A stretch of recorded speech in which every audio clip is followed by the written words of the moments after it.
I'm going to discuss the allowable strength design or working stress method of reinforced concrete circular column based on eStructural Design Taichi found on the App Store.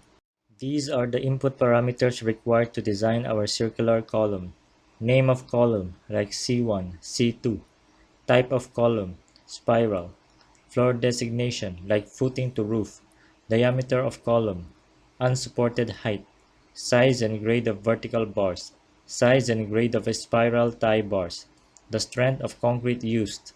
Steel to concrete ratio.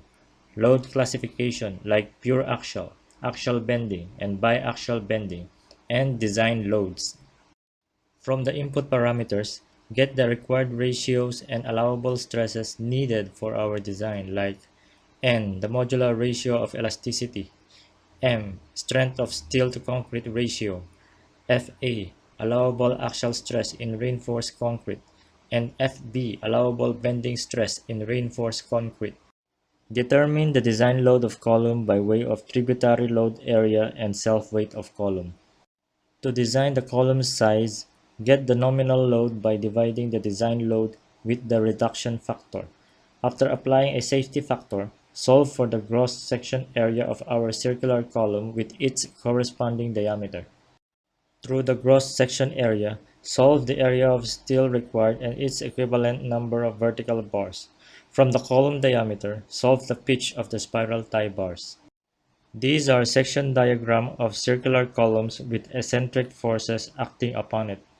Check the balance eccentricity of the column section and determine whether the design eccentricities required on a single x-axis or both x and y-axis are compression controlled or tension controlled. Solve the moments for axial bending or biaxial bending by multiplying the nominal load with its corresponding eccentricities. Also, get the moment of inertia of the design section. Then solve the actual axial stress and the actual bending stress on single or double axis. Finally, test the adequacy of column section. For axial bending, the sum of actual axial stress over allowable axial stress and actual bending stress over allowable bending stress should be less than or equal to 1.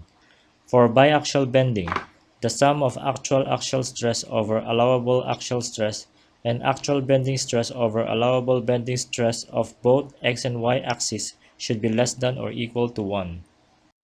The format of our design result are as follow. Design criteria, column size, vertical bars, and spiral tie bars. Thank you for watching. Please like, share, and subscribe to our channel.